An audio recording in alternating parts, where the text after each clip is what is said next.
V3 news లక్ష్యం సమాజహితం నేను మీ గంగోత్రి ముందుగా హెడ్లైన్స్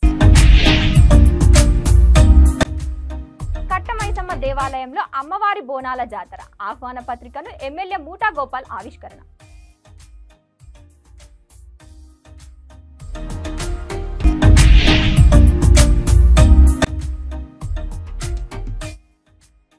గ్రూప్ 2 గ్రూప్ 3 పోస్టులు పెంచాలని నిరుద్యోగులు ఆందోళన అభ్యర్థులను ఈడ్చుకెళ్లి అరెస్టు చేసిన పోలీసులు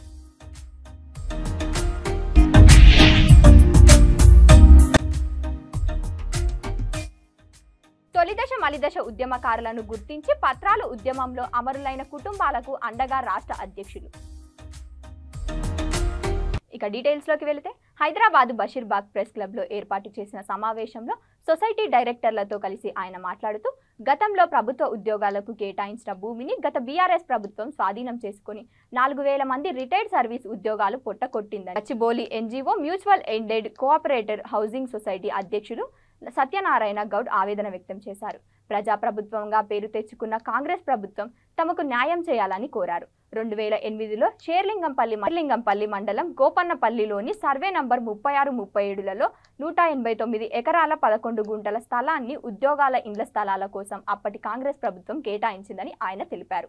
ఈ స్థలాన్ని గత కేసీఆర్ ప్రభుత్వం 2014లో స్వాధీనం చేసుకుందని అన్నారు. ముఖ్యమంత్రి వైఎస్ రాజశేఖర్ రెడ్డి సొసైటీలో శంకుస్థాపన చేశారని ఇప్పటి ముఖ్యమంత్రి రేవంత్ రెడ్డి ఆ భూములకు తమకు తిరిగి కేటాయించి ఉద్యోగాలను ఆదుకోవాలని వేడుకున్నారు. సొసైటీలో ఎలాంటి అవకతవకలు జరగలేదని ఆ అంశంపై తాను ఏ విచారణకైనా సిద్ధమని సత్యనారాయణ గౌడ్ స్పష్టం చేశారు. 2019లో సొసైటీ తీర్మానం చేసింది, నిర్దాక్షిణ్యంగా నోటీస్ ఇచ్చి రిమూవ్ చేయమని చెప్పింది. అందులో భాగంగా ఒక 5 మంది చేయడం జరిగింది.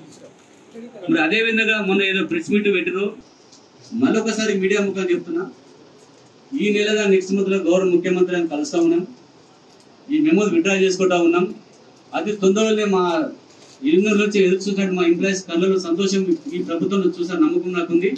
మరి అదే విధంగా తీసుకున్నారు అని అంటారు కదా, కొత్త మెంబర్షిప్ తీసుకున్నాను. కొత్త మెంబర్షిప్ తీసుకోనికే బయలా ప్రకారం తీసుకున్నారు, ప్రభుత్వం అనుమతం తీసుకున్నారు. ఏమైంది కండిషన్ అంటే పాత వాళ్ళు ఎవరైతే సీనియర్ ఉన్నారో అని సంతకం తీసుకొని ఇవ్వడం జరిగింది. సంతకం తీసుకొని మీరు మీడియా వాళ్ళు వస్తే కూడా అప్లికేషన్ ఫామ్ చూపిస్తారు. మీకు కూడా మిత్రులు చాలా మంది మీ అందరి సహకారం కూడా నీతి అనేది ఎక్కడ ఉందంటే మీరు మీడియా వాళ్ళు నడిచారు కాబట్టి ఈరోజు మీ విషయం మాట్లాడదు. అవకతవకలు బట్టి తప్పులు చేస్తే అప్పుడు మీరు ప్రశ్నించవచ్చు. ల్యాండ్ ప్రభుత్వం ప్రయత్నం చేస్తాము. గతంలో కూడా ఇదే ఇబ్బంది పెట్టిస్తాను. గత పాలకులు ఇదే సీనియర్ కాబట్టి గౌరవిస్తున్నా. మీరు రండి, సొసైటీకి రండి, కూర్చొని మాట్లాడు. 4000 మంది పెన్షనర్స్ సర్వీస్ ఉద్యోగాలు నుంచి రిక్వెస్ట్ చేస్తాం సార్. మీకు గత ప్రభుత్వం ల్యాండ్ రిజ్యూమ్ చేసుకుంది. ఉద్యోగులను సంకలు పెట్టుకుని ఒత్తిడి కూడా ప్రేమ అనుకున్నాం, కానీ అది మోసపోతుందని అనుకోలేదు. మరి ఆ ప్రభుత్వం తీసుకుని ఎన్నో ప్రయత్నాలు చేసినప్పుడు కూడా లీగల్గా అది రాదని తెలిసి మరి ఆ ప్రభుత్వం మాకు ఇవ్వాల రేపని మోసం చేసింది. మరి గతంలో ఈ ల్యాండ్ ఏదైతే ఉందో వైఎస్ రాజశేఖర్ ముఖ్యమంత్రి శంకుస్థాపన చేసాడు. మరి ఈరోజు ఈ కొత్త ప్రభుత్వాన్ని ఏరి కోరి ఇష్టంగా తీసుకున్న ప్రభుత్వం ఇది. ముఖ్యమంత్రిగా కోరే విశ్వాసం నమ్మకం మాకుంది. ఈ మంత్లో నెక్స్ట్ మంత్లో కూడా జేఎస్ నుంచి పిలిచే అవకాశం ఉన్నాయి కాబట్టి జేఎస్లో కూడా సెకండ్ లిస్ట్లో పెట్టడం మాది. అంటే జేఎస్ 114 సంఘాలు ఉండేటువంటి జేఎస్లో కూడా అన్ని సంఘాలు పోయి ఈ సొసైటీకి అన్యాయం జరిగింది కాబట్టి ముఖ్యమంత్రి దృష్టిలో తీసుకోవాలని రెండో ఐటమ్ నెంబర్ పెట్టారు. కాబట్టి గౌరవ ముఖ్యమంత్రి గారిని అంబుల్ రిక్వెస్ట్ చేసుకుని సార్, మేము చాలా మంది చనిపోయిన ఉద్యోగులు ఉన్నారు కాబట్టి ఈ నెల నెక్స్ట్ మంత్ పిలుస్తారు. తప్పకుండా మేము విత్డ్రా చేసుకుంటే 4000 మంది అక్కడ ఇల్లు కట్టుకుంటారు. ఇంకోటి ఏంటంటే అక్కడ ఆల్రెడీ 140 ఎకరాలు ఏదైతే ఉందో అది లేఅవుట్ అప్పుడు లేఅవుట్ అది అప్పుడు గతంలో 18 కోట్లు కట్టినాము. 18 కోట్లు డెవలప్ చేసిన ల్యాండ్ అది. దీన్ని దృష్టిలో పెట్టుకొని మా ఉద్యోగులు అంటే మీరంటే మేము ఉద్యోగులను ఏ ప్రభుత్వంలో ఆ ప్రభుత్వం పనిచేస్తాం, కానీ గత ప్రభుత్వంలో భయపడి పనిచేసినాము. ఈ ప్రభుత్వంలో ఇష్టపడి కష్టపడి పనిచేస్తామని మీడియా ముందు తెలియజేసుకుంటాము. కొంతమంది మెంబర్ కానిటువంటి వ్యక్తులు సొసైటీ మీద బురదలే అవకాశాలు చేస్తూ ఉన్నారు. వాళ్ళ రిక్వెస్ట్ చేస్తూ ఉన్నాను, అంబుల్ రిక్వెస్ట్ చేస్తూ ఉన్నాను. మీకు కావాల్సిన సొసైటీకి రండి, సొసైటీలో మాట్లాడండి. సొసైటీ మెంబర్ ఏమైనా తప్పు చేసి తీసేసే రైట్ సొసైటీకి ఉంది. 2009లో బయలా ప్రకారం తీస్తూ ఉన్నాం. మరి వాళ్ళ మీద ఏదైతే మాకు నిన్న జరిగిన సంఘటన ఏదైతే వాళ్ళ మీద కఠినంగా చర్యలు తీసుకోవడం సొసైటీ తరఫు నుంచి 18 కోట్ల స్కామ్ ఏదైతే ఉందో అది కూడా కోర్టులో పెండింగ్ ఉందో అది కూడా రేపు ఎల్లుండి హైకోర్టులో ఇస్తాం. అది కూడా 16 లక్షలు ఏదైతే ఫ్రాడ్ చేసిన వ్యక్తి పాండంగరావు అనే వ్యక్తి ఉన్నారో అది కూడా రేపు డీసీ వారికి లెటర్ ఇచ్చి దీనిపై పైన సొసైటీ కఠినంగా చర్యలు తీసుకుంటుంది. ఉపేక్షించే సమస్యలు. మహేశ్వరం నియోజకవర్గం ఆర్కేపురం డివిజన్ కిల్లా మైసమ్మ దేవాలయంలో బోనాలకు ఏర్పాటు చేశారు. ఈ కార్యక్రమంలో బోనాలకు సంబంధించి దేవాలయ చెక్కులు పంపిణీ చేస్తుండగా ప్రోటోకాల్ రగడ తీవ్ర స్థాయికి దారితీసింది. గతంలో ఎప్పుడు లేని విధంగా లబ్ధిదారులు మాత్రమే లోపలికి పోలీసులు అనుమతిస్తారని అధికారులు తీరుకు నిరసనగా వేదిక కింద కూర్చొని స్థానిక ఎమ్మెల్యే సబితా ఇంద్రారెడ్డి నిరసన వ్యక్తం చేశారు. ఒక పక్క బీఆర్ఎస్ ఆందోళన కొనసాగుతుండగా మరోపక్క దేవాదాయ శాఖ అధికారులు స్థానిక కాంగ్రెస్ ప్రజాప్రతినిధులు పలు ఆలయ కమిటీలకు బోనాల పండుగ ఉత్సవాలు ఏర్పాటుకు సంబంధించి చెక్కులను పంపిణీ చేశారు. దేవాలయం ప్రాంగణంలో మొత్తం ఒక పార్టీపై ఒక పార్టీ విమర్శలు చేసుకుంటూ ఆందోళన నిర్వహిస్తుండగా ఎలాంటి అవాంఛనీయ సంఘటనలు చోటు చేసుకోకుండా పోలీసులు భద్రతను ఏర్పాటు చేశారు.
Chicken my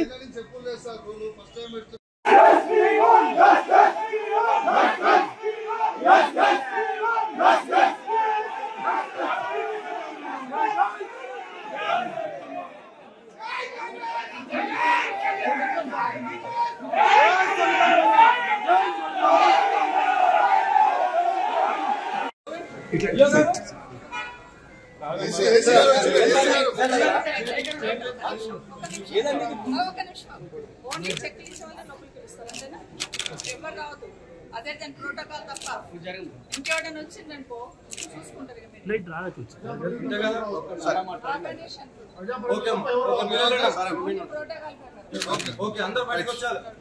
Badangpet Shri Saibaba homes phase 2 కాలనీలో ఎన్నికలు జరిగాయి.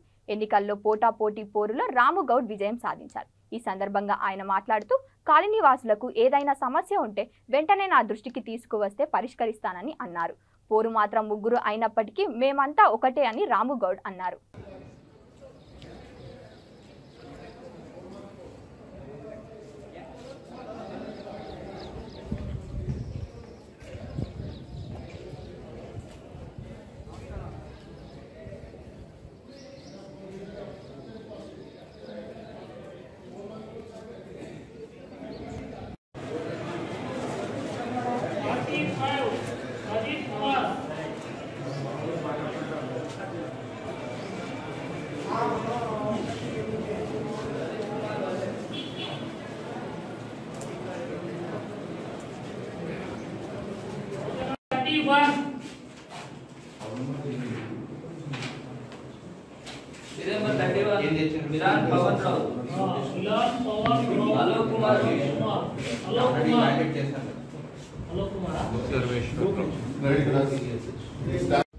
మా ముగ్గురు తరఫు నుంచి నమస్కారం.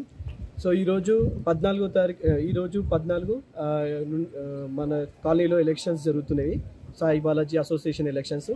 సో ఇప్పటివరకు అయితే సజావుగా జరుగుతుంది. సో ఎటువంటి డిఫరెన్సెస్ లేవు. మేము ముగ్గురం కూడా కలిసి హ్యాపీగా ఎలక్షన్ జరిపించుకుంటున్నాము. సో ఇక్కడ ఎటువంటి పోటీ అలాంటివి లేదు. ఎవరు వచ్చినా సరే పీస్ఫుల్గా ఈ కాలనీలో మంచి పనులకు అభివృద్ధికి హెల్ప్ చేస్తాము. సో అంతే. ఆల్రెడీ ఇదివరకు కాలనీ ప్రజలందరూ తెలిసిన విషయమే, డెవలప్మెంట్ చేయడం జరిగింది. మరి ఇప్పుడు ఎవరో వచ్చిన ముగ్గురు ఇట్లా అందరం కలిసి అందరిని కలుపుకొని పోయి డెవలప్మెంట్ చేసుకుంటూ ప్రతి విషయంలో కూడా అందరు సహకారాలు తీసుకుంటూ రెసిడెంట్స్ కూడా అందరు కోఆపరేషన్ చేసుకుంటూ అందరితో మమేకమై ఉంటామని చెప్తూ సాయి బాలాజీ కుటుంబీకులందరికీ కూడా ప్రత్యేక ధన్యవాదాలు తెలియజేస్తున్నాం. తెలంగాణ ఉద్యమకారులపై ఉన్న పోలీస్ కేసులను వెంటనే తొలగించాలని వారి ఆందోళనని తెలంగాణ ఉద్యమకారుల సంఘం రాష్ట్ర అధ్యక్షులు ఎస్ యాదగిరి డిమాండ్ చేశారు. బాగ్లింగంపల్లి సుందరయ్య విజ్ఞాన కేంద్రంలో తెలంగాణ ఉద్యమకారుల సమావేశం ఏర్పాటు చేశారు. ఈ సమావేశంలో పలువురు అధ్యక్షులు హాజరయ్యారు. ఈ సందర్భంగా వారు మాట్లాడుతూ తెలంగాణ ఉద్యమకారులపై ఉన్న పోలీస్ కేసును వెంటనే తొలగి ప్రభుత్వ పరంగా గుర్తించిన కుటుంబాలను, ఉద్యమంలో అమరులైన అమరవీరుల కుటుంబాలను వెంటనే ఆదుకోవాలని కోరారు. తెలంగాణ సమరయోధుల విస్తృత కమిటీని అధికారికంగా వెంటనే ఏర్పాటు చేయాలన్నారు. తొలిదశ మలిదశ ఉద్యమకారులను గుర్తించి గుర్తింపు పత్రాలు ఇవ్వాలని కోరారు. కాంగ్రెస్ మేనిఫెస్టోలో చేర్చిన దాని ప్రకారం ఉద్యమకారులకు 250 గజాల ఇంటి స్థలాలతో పాటు 4 గదుల ఇంటిని నిర్మించి ఇవ్వాలన్నారు. గౌరవ వేతనం 30,000 రూపాయల పెన్షన్ అందించాలన్నారు. రాష్ట్ర ప్రభుత్వం విద్యా ఉద్యోగాల భర్తీలో ఉద్యమకారుల కుటుంబానికి 5% రిజర్వేషన్ అమలు చేయాలని ప్రభుత్వ పథకాలలో మొదటి ప్రాధాన్యత ఇవ్వాలన్నారు. అమరవీరుల స్మృతివనం 100 ఎకరాలలో ఏర్పాటు చేయాలని డిమాండ్ చేశారు. ఈ కార్యక్రమంలో ఉద్యమకారులు చంద్రశేఖర్ ప్రసాద్ తదితర నాయకులు పాల్గొన్నారు.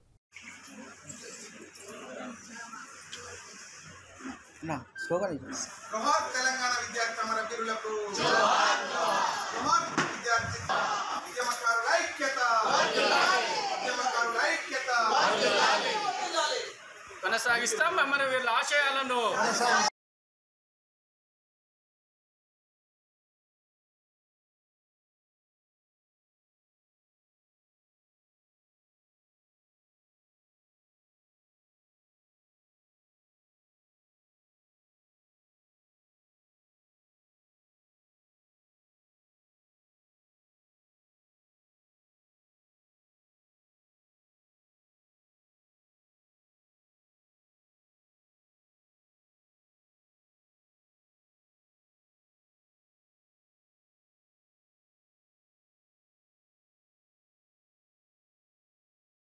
గంటి చంద్రుడు. తెలంగాణ ఉద్యమకారులు యాక్టివ్గా ఉన్నాం. ఇప్పుడు ఈ మీటింగ్ యొక్క ముఖ్య ఉద్దేశం ఏంటంటే తెలంగాణ గవర్నమెంట్ తెలంగాణ ఉద్యమకారుల కోసం కొన్ని వాళ్ళ మేనిఫెస్టోలు పెట్టారు. ఉద్యమకారుని గుర్తించే క్రమంలో ఏ విధంగా గుర్తించాలి, ఏ విధంగా ఐడెంటిఫై చేయాలి, ఒరిజినల్ ఉద్యమకారులు ఎవరు, కేసులు ఉన్న వాళ్ళే ఉద్యమకారుల, కేసులు లేకుంటే లీగల్గా ఫైట్ చేసిన వాళ్ళ పరిస్థితి ఏంటి, లేకుంటే ఉద్యమకారులు కాకుండా మళ్ళీ ఎవరినో పట్టుకొని మీ ఉద్యమకారులు అని ముందుకు వచ్చినట్లయితే నిజమైన ఉద్యమకారుల పరిస్థితి ఏంటి. ఎందుకంటే తెలంగాణలో ఉన్న ప్రతి ఒక్కరూ కొట్లాడింది, ఎవరో కొద్దిమంది తప్ప దాదాపు 70%, 80% of the Telangana people they fight for the Telangana. కొద్దిమంది మిగతా పార్టీలకు, వ్యతిరేక పార్టీలకు అనుబంధంగా ఉన్న సిపిఎం లాంటి వాళ్ళు కావచ్చు, అప్పుడు స్టార్టింగ్లో తెలుగుదేశంలో ఉన్న వాళ్ళు, కొన్ని పార్టీలకు అనుబంధంగా ఉన్న వాళ్ళు మాత్రం జై తెలంగాణ అనలేకపోయింది. మరి అట్లాంటి వాళ్ళని ఉద్యమకారులు మనం కన్సిడర్ చేయాలా వద్దా అనేది కూడా మీరు ఆలోచించుకోవాలి. ఎందుకంటే కాబట్టి నిజమైన ఉద్యమకారులను గుర్తించడానికి ఒక కమిషన్ ఏర్పాటు చేయాలి. వివిధ సంఘాలు రాష్ట్ర వ్యాప్తంగా వచ్చి సుందరయ్య విజ్ఞాన కేంద్రం షోయిబుల్లా ఖాన్ హాల్లో మరి సమావేశం పెట్టుకోవడం జరిగింది. వాస్తవంగా ఉద్యమకారులు అంటే ఇది తెలంగాణ అంటేనే ఉద్యమకారులు. కానీ ఉద్యమకారులకు మరి టీఆర్ఎస్ యొక్క గత ప్రభుత్వం యొక్క హయాంలో ఎలాంటి మరి హామీలు రాలేదు, ఎలాంటి సదుపాయాలు రాలేదు, ఎలాంటి యొక్క హక్కులు వాళ్ళు సాధించుకోవడం జరగలేదు. పోరాటం చేయడం జరిగింది, తెలంగాణ రావడం జరిగింది, కానీ ఆ వచ్చిన తెలంగాణ కేవలం దొర కుటుంబానికి సరిపోయింది. కాబట్టి ఇప్పుడు తెలంగాణ వచ్చిన తర్వాత, ఇప్పుడు టీఆర్ఎస్ ప్రభుత్వం పోయిన తర్వాత కాంగ్రెస్ ప్రభుత్వం వచ్చింది. మేము కాంగ్రెస్ ప్రభుత్వానికి కానీ రేవంత్ రెడ్డి గారు కానీ ముఖ్యమంత్రి గారిని సవినయంగా విన్నవించుకున్నటువంటిది ఏంటంటే, ఎవరైతే తెలంగాణ ఉద్యమకారులు ఉన్నారో అనేక కష్టాలకు, నష్టాలకు, ఇబ్బందులకు, సమస్యలకు లోబడి మరి ఎదుర్కొని వారు మరి ఉన్నారు. కాబట్టి అటువంటి వారికి అందరికీ కూడా ఫస్ట్ మరి ఒక కనీసం ఒక గుర్తింపు కార్డు ఇవ్వండి అటువంటిది మొదటి దశగా మేము కోరుకుంటా ఉన్నాం. అదేవిధంగా 250 గజాల స్థలము కాంగ్రెస్ పార్టీ తరఫున ఇస్తామని మేనిఫెస్టోలో పెట్టారు, సంతోషదాయకమే. కానీ ఆషాఢ మాసంలో బోనాల సందర్భంగా కట్టమైసమ్మ దేవాలయంలో అమ్మవారి బోనాల జాతరకు సంబంధించిన ఆహ్వాన పత్రికను ఎమ్మెల్యే మూటా గోపాల్ ఆవిష్కరించారు. ఈ సందర్భంగా ఆయన మాట్లాడుతూ నియోజకవర్గంలో ట్యాంక్ బండ్ పైన వెలసిన కనకాల కట్టమైసమ్మ దేవాలయం అత్యంత ప్రాచీనమైందన్నారు. ఈ దేవాలయానికి దూర ప్రాంతాల నుంచి ఎంతో వ్యయ ప్రయాసాలతో వేలాది మంది భక్తులు తరలివచ్చి దర్శించుకుంటున్నారని ఎమ్మెల్యే మూటా గోపాల్ తెలిపారు. ఆషాఢ మాసం బోనాల జాతర ప్రతి ఏటా అత్యంత వైభవంగా జరుగుతుందని, ఈ సంవత్సరం ఆషాఢ బోనాలు అత్యంత వైభవంగా నిర్వహిస్తున్నామని, ప్రజలు ఎటువంటి ఇబ్బందులు తలెత్తకుండా ప్రత్యేక క్యూ లైన్లు, మంచినీటి సౌకర్యం కల్పిస్తున్నామని, బోనాలతో మహిళలకు ప్రత్యేక క్యూ లైన్లు ఏర్పాటు చేసి అమ్మవారి దర్శనం సాఫీగా జరిగే విధంగా చర్యలు తీసుకుంటామన్నారు. అమ్మవారి ఆషాఢ బోనాల మహోత్సవానికి అన్ని ప్రభుత్వ శాఖలు, అధికారులు సహకరించాలని కోరారు. ఈ కార్యక్రమంలో కావడిగూడ కార్పొరేటర్, దేవాదాయ శాఖ నిర్వాహక అధికారి తదితర నాయకులు పాల్గొన్నారు.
హైదరాబాద్లోని చిక్కడపల్లి సిటీ సెంట్రల్ లైబ్రరీలో తీవ్ర ఉద్రిక్తత నెలకొంది.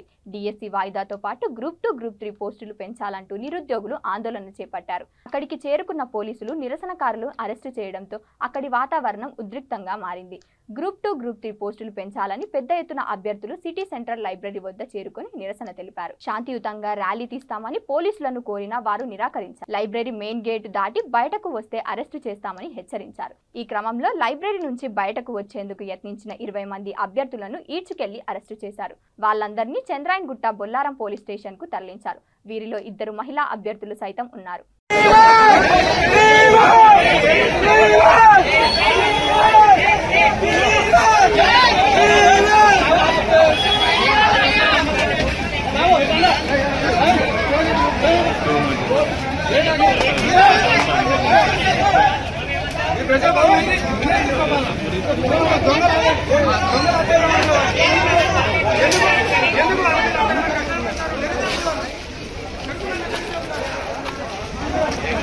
వెళ్ళండి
బులెటిన్స్ ముగించే ముందు మరోసారి హెడ్లైన్స్.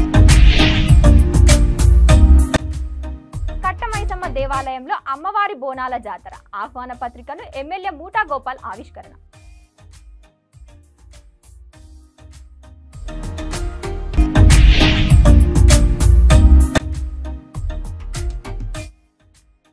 గ్రూప్ 2, గ్రూప్ 3 పోస్టులు పెంచాలని నిరుద్యోగులు ఆందోళన. అభ్యర్థులను ఈడ్చుకెళ్లి అరెస్టు చేసిన పోలీసులు.